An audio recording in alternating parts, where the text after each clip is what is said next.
Assalamualaikum warahmatullahi wabarakatuh. Waalaikumsalam warahmatullahi wabarakatuh. Ila hadratin nabiyil mustafa sayyidina Muhammadin sallallahu alaihi wasallam wa khususan syekhina al-mukarram wa muallifi hadzal kitab wa syarihihi radhiyallahu anhum wa nafa'ana bihim fid dunya wal akhirah. Syai'un lillahi lahumul fatihah. A'udzu billahi minasyaitonir rajim. Bismillahirrahmanirrahim. Iyyaka na'budu wa iyyaka nasta'in. Shiratal ladzina an'amta 'alaihim ghairil maghdubi 'alaihim waladdallin. Bismillahirrahmanirrahim. Alhamdulillahi rabbil alamin. Wassalatu wassalamu ala sayyidina Muhammadin wa ala alihi wa sahbihi ajma'in, amma ba'du.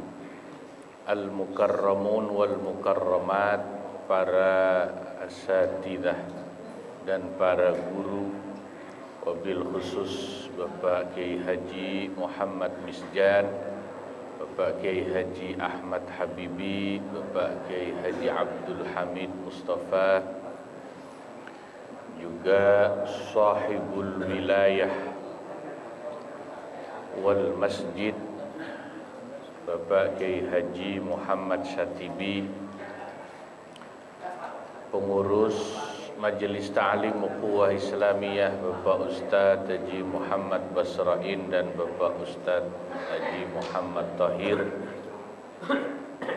bapak-bapak, ibu-ibu, jamaah yang dimuliakan Allah, Majelis Ta'lim Ukhuwah Islamiyah, mudah-mudahan semua ditetapkan dalam deretan umatnya Rasulullah sallallahu alaihi wasallam fid dunya wal akhirah. Alhamdulillah, pagi hari yang penuh berkah ini kita bersama bisa hadir taklim di Masjid An-Nasuha. Semoga semuanya diberikan sehat wal afiyah, dipanjangkan umurnya, ditambahkan barokahnya, amin, dan istiqamahnya oleh Allah Subhanahu wa taala. InsyaAllah kita akan lanjutkan ngaji kitab Fathul Mu'in halaman 106 yang bawah ya. Bismillahirrahmanirrahim. Wa yusannu, itu betul ya. Dan disunnahkan lil akli, bagi orang yang mau makan, lil akili, bagi orang yang mau makan, ayyaghsila al-yadaini wal fami, untuk mencuci kedua tangan dan mulutnya, qablal akli, sebelum makan, wa ba'dahu, dan sesudah makan. Tentu yang tidak kalah penting membaca bismillah sebelum makan. Andai kata lupa lalu baru ingat di tengah-tengah makan, tetap disunnahkan membaca bismillahi awwalahu wa akhirahu. Ada satu hadis di bab adab makan di kitab Riyadhus Shalihin. Rasulullah sallallahu alaihi wasallam pernah melihat ada orang makan lupa baca bismillah. Nabi melihat orang itu dibantuin sama setan makanannya, ya, karena lupa baca bismillah. Makanya biasanya orang yang makan tidak baca bismillah, perasaan enggak kenyang-kenyang, ya, karena makanannya diambilin sama setan. Ya. Untungnya tengah-tengah makan dia ingat, terus dia baca bismillah awwalihi wa akhirihi, boleh awwalahu wa akhirahu, boleh. Itu seketika setan yang ngambilin makanannya muntah, memuntahkan makanan yang diambil dari makanan si fulan itu. Maka Nabi pun tersenyum. Nah, ini ada hadisnya itu. Makanya sampean kalau pengen ngerjain setan, boleh dipraktekin. Pura-pura nggak baca bismillah biar setan makan, tengah-tengah sampean baca bismillah. Itu nanti muntah itu setan. Ya. Nah, ya, tapi kalau disengaja begitu kurang bagus ya. Wa yaqra'u suratayil ikhlasi wa quraisyin ba'dahu, dan disunnahkan sesudah makan membaca 2 surat, yaitu surat Al-Ikhlas, Qulhu, dan surat Quraisy. Li'ila fi Quraisyin ila fihim rihlatash syita'i was-sayf falyabudu rabb hadzal bait alladzi at'amahum min ju'i wa amanahum min khauf. Kenapa surat Quraisy sunnah? Karena ada ayat yang tadi bunyinya alladzi at'amahum min ju'. Allah lah yang memberikan kecukupan makanan kepada manusia dari rasa laparnya. Itu alladzi at'amahum min ju'. Tapi yang penting paling tidak kalau tidak baca 2 surat itu baca alhamdulillah. Alhamdulillahilladzi at'amana wa saqana wa ja'alana minal muslimin. Paling enggak ya. Biasanya sih saya yakin sampean-sampean terutama yang ahli hisab. Tahu ahli hisab? Tukang rokok nggak bakalan baca surat itu habis makan langsung nyalain rokok. Kelamaan baca kulhu dulu mau baca li'ilah ya kan. Yang ada habis makan langsung nyari rokok, mana rokok ya kan. Nah, itu kalau ahli hisab. Wala yabtali ama yakhruju min asnanihi bil khilali, dan hendaknya jangan dia telan lagi makanan yang keluar dari sela-sela mulut dan giginya, yang dikeluarkan lewat cungkil gigi, tusuk gigi. Makanan kalau udah kita ambil pakai tusuk gigi jangan ditelan lagi, buang. Memang hukumnya begitu. Lagian ngapain dikeluarin ditelan lagi? Ya, bal yarmiyahu, justru hendaknya dia buang. Bi khilafi ma yajma'uhu bi lisanihi min bainiha. Lain halnya dengan makanan yang terkumpul oleh lidahnya atau lisannya dari sela-sela gigi. Ya, pakai lidah dicari-cari di sela-sela gigi, fa innahu yabtali'uhu, maka kalau yang model begitu boleh dia telan lagi. Ya. Wa yahrumu, dan haram hukumnya ayyukabbiral luqma, untuk memperbesar suapan.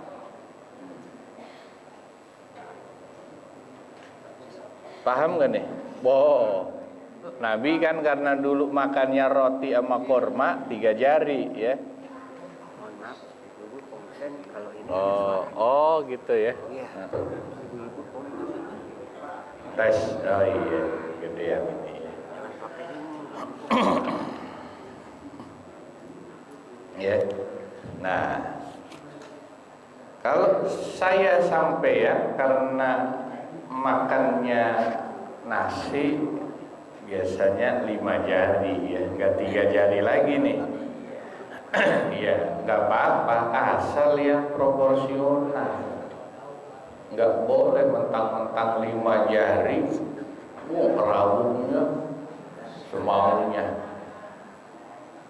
sebanyak-banyaknya, apalagi musri'ah dengan cepat-cepat buru-buru.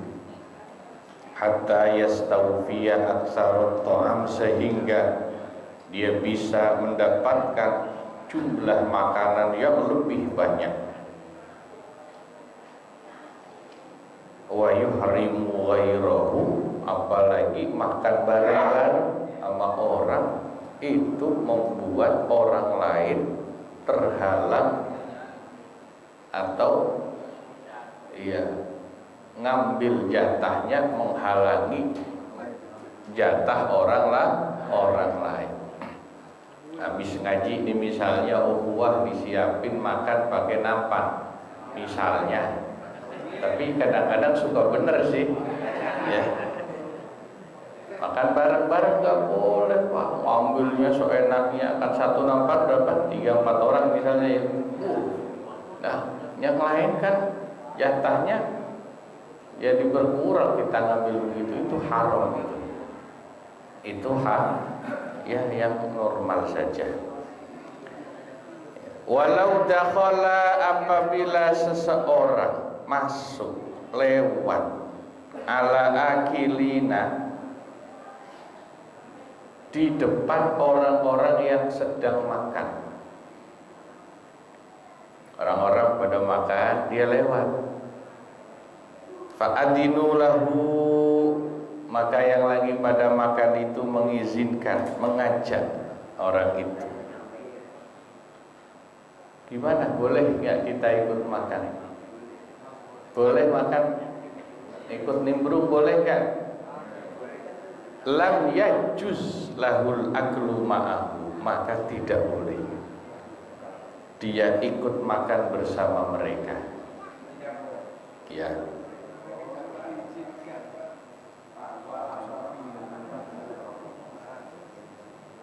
Karena itu sebetulnya basa-basi.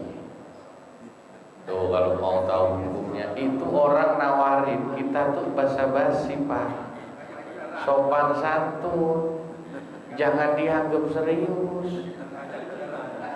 Makan, jangan ditanggepin beneran. Oh iya kebeneran nih,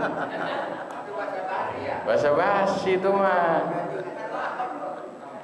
Kenapa? Karena awalnya dia tidak pengen niat ngajak kita makan, dan jatah makanannya hanya pas buat mereka, dia tidak nyiapin buat kita. Karena gak ada niat ngajak makan kita, kan berarti jatahnya pas-pasan.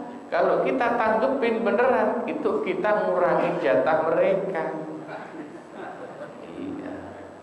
Illa, kecuali in dhanna annahu anti binafsin, atau anti binafsin juga boleh. Kalau mereka ngajak kita makan itu, saat mereka sedang makan itu memang timbul dari ketulusan hati, memang tulus, la linahwi hayain, bukan karena malu misalnya. Basa-basi itu kan gak enak ya. Iya. Nah yang lebih jelek lagi, bukan mereka yang nawarin, kitanya yang nawarin, nggak ngajak-ngajak nih, gitu lah, itu lebih jelek lagi. Orang lagi makan, dia nggak nawarin nggak apa, kita nanya, nggak ngajak-ngajak nih bang, makan bang. Itu kalau dia jawab oke silahkan, itu oke-nya pasti terpaksa, udah jelas, karena nggak enak.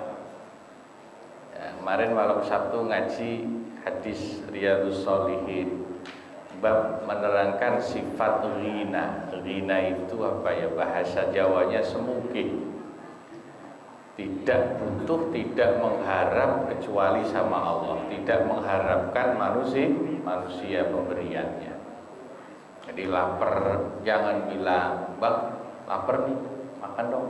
Itu sudah tidak sifat ghina. Nabi tidak mengajarkan begitu. Nah, termasuk yang namanya minta sama orang gak cuma pakai mulut. Kalau ngomong udah jelas itu terang-terangan minta, lapar nih, makan dong. Itu udah jelas jelek itu ngomong. Bahkan tidak pakai mulut pun, tapi pakai tingkah, sifat, perbuatan itu sama. Contoh, ketemu orang, kita sih nggak ngomong, gua belum makan nih, tapi kita ngelus-ngelus perut terus misalnya. Itu sama aja itu. Biar nggak ngomong minta dikasih makan, tapi perutnya dielus. Yang lihat kan jadi nggak enak. Wah, lapar dia. Tuh sama aja itu. Iya.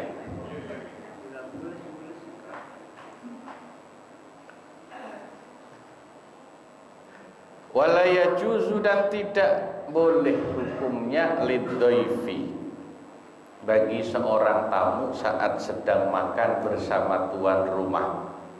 Ayut imasailan, apa yang tidak boleh, makanan yang sedang dimakan tamu itu diberikan kepada orang yang minta-minta. Misalnya tamu lagi disuguhin makan bareng yang punya rumah, ada orang minta-minta, itu tamu nggak boleh ngasih makanan itu. Nah sebetulnya makanan itu punyanya tuan. Mau ngasih mau enggak ke yang minta-minta itu haknya yang punya rumah. Tamu tidak boleh lancang gitu. Awhiratan, atau bahkan kucing. Kucing suka nungguin kan kalau orang lagi makan ya. Itu tamu nggak boleh. Ini buat kucing, nggak boleh tamu begitu. Karena makanan itu kan bukan haknya tamu sebetulnya, punyanya yang punya, terserah yang punya rumah. Illa in ulima ridhodai, kecuali jika diketahui keridhaan orang yang punya rumah itu. Wa yukrahu, dan dimakruhkan hukumnya lidai, bagi orang yang mengundang. Taksisu itu kurang titik itu kayaknya ya. Kha pakainya itu ya. Bisa di tempat sampai ada titiknya, kha apa ha. Yang betul kha pakai titik. Taksisu ba'did difan, mengkhususkan bagi sebagian tamu undangan atau disebut undangan VIP, bito amin, dengan jamuan makanan nafisin yang mewah, tapi buat tamu biasa tidak, maksudnya begitu. Itu makruh, kurang bagus ya. Ya misalnya buat jamaah biasa makannya pakai nampan, giliran ustadz kiai pakai piring sendiri, lauknya beda, itu makruh, kurang bagus. Ya bagusnya gimana? Bagusnya ya sama, yang dimakan itu sama, yang dimakan di situ sama bagusnya. Adapun yang dibawa pulang ustadz beda, nggak masalah Pak, karena nggak dimakan di situ, dibawa pulang. Nah ini yang dibahas yang dimakan di situ. Ini bukan nyindir panitia, bukan ini. Lagi ngejelasin doang teman. Ya. Jadi pikirin aja panitia tuh praktekin aku. Jadi kalau yang dimakan di majelis itu bagusnya sama, mau ustadznya mau jamaah sama. Gitu ya. Ya saya memperhatikan ya, di apalagi resepsi, nggak bagus kalau ada resepsi kawinan ya, prasmanan khusus tamu VIP, sebelah sono prasmanan buat tamu ya biasa, itu nggak bagus, nggak bagus ya. Kenapa? Karena dalam kitab I'anah ya, hasyiahnya Fathul Mu'in itu dijelaskan itu kasrul qulub, menyakiti hatinya tamu yang lain, mentang-mentang orang susah gue dikasihnya biasa gitu kan. Orang kan jadi ngerasa Pak, dibedakan. Di antara adabus shalihin, akhlak kebiasaannya orang-orang saleh, ulama yang saya perhatikan, kalau ada acara makan itu sama bareng. Ya kalau nampan ya nampan sama, artinya sama makanannya dinampan. Buat kondangannya pakai cek. Ya, andai kata beda paling ada buahnya gitu paling kan ya, di tempat kiai ustadz dikasih buah, ke jamaah nggak semuanya disuguhin buah, itu sih masih wajar lah kalau itu ya. Wa yahrum, tapi haram hukumnya. Kalau tadi cuman makruh ya, makruh itu kurang bagus kalau ngebeda-bedain makan begitu. Tapi berikutnya wa yahrumu, haram hukumnya. Lil aradili, bagi siapa? Bagi orang-orang biasa. Akluma quddima lil amasil, nimbrung ikut makan di tempat tamu-tamu istimewa. Lah itu lebih nggak boleh, haram sampai hukumnya. Ya, suguhannya buat kiai ustaz, jamaah biasa ikut nimbrung ke situ, itu haram hukumnya. Ya, karena memang itu disiapkan sama yang punya rumah buat apa sih? Tamu-tamu istimewa. Meskipun tadi itu sebetulnya kurang bagus kalau dibeda-bedain, tapi kalau sudah terlanjur dibedakan, ini tempat makannya tamu khusus, ini tempat makan tamu umum. Kok tamu umum nimbrung makan di tempat tamu khusus, itu nggak boleh. Itu tidak boleh.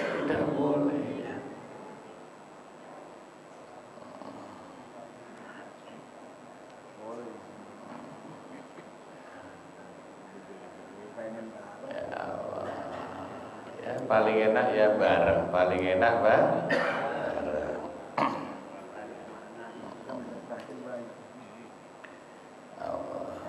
Ini soal makan ini, karena Nabi mengajarkannya begitu. Ya. Ada beberapa hadis pernah saya baca di zaman Rasulullah Sallallahu Alaihi Wasallam. Itu kan memang kebiasaan beliau kalau makan senangnya bareng sama sahabat. Dan cara menggilir makanannya kalau Nabi itu, maksudnya siapa yang dapat duluan, itu adalah orang yang duduk di sebelah kanan Nabi. Urutannya begitu. Terus muternya itu dari sebelah kanan Nabi, terus ke kanannya terus terakhir. Di searah putaran orang tawaf. Tahu kan? Jadi tim berlawanan dengan jarum jam. Kalau jarum jam kan ya, kalau ini dari kanan ke kiri. Ya, sama salaman itu juga bagusnya gitu muternya. Gitu ya. Beda kalau makan itu dengan sholat jamaah beda. Kalau sholat jamaah kan memang Nabi ngajarin saf depan belakang imam tuh orang-orang yang berilmu di belakang imam tuh, ya, yang sepuh, yang berilmu, yang ngajinya pinter. Supaya apa? Kalau ada kejadian imamnya batal kan langsung bisa gantiin. Kalau yang di belakang imam bocah-bocah yang nggak ngerti hukum, imamnya batal kan bingung. Mending kalau menang baik, kalau ngobrol imamnya batal, lu aja yang maju, atau batal semua. Itu kalau sholat jamaah. Kalau makan tidak. Kemarin hari apa ya? Hari Kamis saya ngaji di Balai Kota, Kota Hilang, Masjid Balai Kota. Itu pengurus cerita, ya di sop depan. Pak Ustaz, tadi di sebelah saya itu ada orang kentut 2 kali Pak Ustaz, tapi tetap dilanjutin sholatnya. Oh yang belakang saya juga bilang tuh tadi sebelah situ kan kentut itu. Saya juga dengar. Di sop depan itu. Untung bukan imamnya. Nah ini kan contoh kacau ini. Orang yang ya saya ya husnudon aja ini orang pasti nggak ngaji kan gitu. Ya, jadi nggak punya ilmu tapi sholat tidak sudah 2 kali masih tetap sholatnya diterusin. Nah ini makan. Tapi kalau makan tidak nggak pakai pokoknya yang dikasih duluan sesudah Nabi yang paling tua enggak. Kalau makan urutannya yang persis di sebelah Nabi terus muternya begitu. Maka pernah waktu itu makan Nabi bersama para sahabat yang senior-senior seperti Sayyidina Abu Bakar, Umar dan lain-lain kan senior-senior itu sahabat yang top-top. Tapi kebetulan duduknya yang persis sebelah kanan Nabi itu sahabat Ibnu Abbas, Abdullah bin Abbas nama asli, sepupu Nabi, tapi umurnya masih bocah waktu itu. Tapi meskipun masih bocah, makanya beliau nanti punya gelar Habrul Ummah, ulamanya umat Islam yang ilmunya seperti lautan. Itu Ibnu Abbas. Sebab dari kecil udah kelihatan alimnya, ilmunya, pinternya. Duduknya persis sebelah kanan Nabi. Sesudah Nabi minum, bekasnya itu kan terus digilir tuh buat yang lain. Abu Bakar yang agak jauhan bilang, Ibnu Abbas, boleh nggak saya duluan? Nggak boleh, kata Ibnu Abbas gitu. Padahal Abu Bakar kan senior. Nggak boleh, saya duluan, orang saya duduk sebelahnya. Nah, dia ngerti hukum. Nah Abu Bakar juga nggak berani maksa, cuma nawarin, boleh nggak kalau saya duluan? Nabi nggak boleh. Kenapa? Karena pada pengen rebutan bekas gelas yang dipakai minum sama Nabi Muhammad SAW. Jadi yang direbut itu kalau zaman Nabi bukan makanannya sebetulnya, bukan minumannya. Mereka enggak sahabat itu kalau orang Jawa bilang enggak geragas. Ya orang Jawa bilang kan geragas ya. Kalau kita kan geragas makanan, enak nih duluan biar gue enggak. Bukan rebutan makanannya kalau zaman Nabi, rebutan barokahnya tempat minum, tempat makannya Nabi, itu yang direbutin, bukan makanan. Nah Ibnu Abbas tahu hukumnya. Yang berhak giliran pertama sesudah Rasulullah SAW adalah yang duduk sebelah kanannya. Maka beliau meskipun masih bocah waktu itu nggak mau ngalah, enggak lah saya duluan. Dan itu dibenarkan oleh Rasulullah SAW. Jadi seperti itu, ya. Nah, berikutnya nanti akan dibahas juga gimana kalau tamu kondangan mecahin piring yang punya hajat, misalnya. Wallahu a'lam bishawab. Kita lanjutin insyaallah ngaji berikutnya. Sampai sini semoga manfaat, kurang lebihnya mohon maaf. Wassalamualaikum warahmatullahi wabarakatuh.